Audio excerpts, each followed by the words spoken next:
kita goreng ikan lagi. Aku goreng ikan bawal sama ikan kembung juga Besti. Dan lanjut kita lihat sambal yang tadi digoreng takut gosong. Akhirnya aku angkat aja udah mulai gosong ya Besti ya. Masya Allah banget. Dan kita lihat ikan yang tadi kita aduk-aduk dulu, kita bolak-balik takutnya matangnya nggak merata ya Besti ya. Kita balikin dulu sampai benar-benar matang. Aku gorengnya nggak banyak-banyak, cuma 3 ekor aja buat sekali makan aja. Nanti kalau sore mau makan lagi tinggal digoreng lagi gitu Besti. Setiap kali mau makan pasti digoreng biar hangat-hangat. Lanjut ini aku juga dibantu sama anak aku buat bikin sambal terasi. Khusus dia bikin sambal buat dia makan sendiri ya Besti ya, karena Kakak Pipi nggak suka sama sambal tempe kemangi, jadi Kakak Pipi bikin sambal sendiri aja, sambal terasi aja Besti. Kebetulan Kakak Pipi belum masuk sekolah karena masih libur karena masuknya tanggal 21 ya Besti. Kalau yang lain kan masuknya tanggal 14 ya Besti. Dan lanjut ini aku juga lagi ngulek sambal buat bikin sambal tempe kemanginya Besti. Dan tinggal kita masukin aja tempenya, kita bejek-bejek, tapi jangan sampai hancur banget ya Besti ya. Setengah halus aja ya Besti, lanjut kita masukin kemanginya yang udah dicuci bersih ya Besti ya.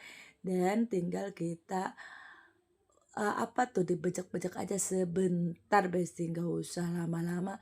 Nanti kalau terlalu halus juga gak enak ya Besti ya. Dan ini sambal tempe kemanginya tuh Masya Allah tuh enak banget, aku doyan banget Besti. Yang makan cuma aku sendiri, kalau anak-anak aku nggak doyan. Jadi aku makan masaknya nggak banyak-banyak ya, 1 porsi aja. Dan alhamdulillah ini udah matang semua. Ada timun 1 biji lagi tuh buat Kakak Pipi aja. Sisa kemarin aku beli 2 bungkus. Dan ini sambalnya cuma suprit buat Kakak Pipi aja Masya Allah. Ini sambal tempe kemanginya menggoda banget. Dan yang makan aku sendiri ini harus habis. Kalau nggak habis nanti rasanya suka beda ya, jadi kan nggak boleh dilamain, kalau dilamain rasanya suka aneh gitu ya Besti. Dan ini aku lanjut makan, karena masih anget-anget jadi enak, kalau udah dingin-dinginin tuh rasanya tuh gak enak ya Besti ya. Apalagi sambal tempe kemanginya tuh kalau dilamain tuh rasanya nanti aneh Besti. Dan ini juga ikannya tuh masih krenyes, masih renyah karena kan baru diangkat ya. Kalau udah kelamaan nanti suka agak alot gitu jadi nggak enak Besti.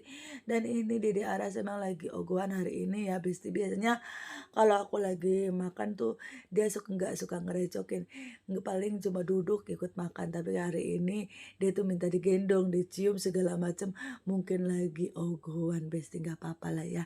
Lagi manja Dede Arasnya, lagi pengen nemenin aku makan, Masya Allah banget. Dan ini aku makan berdua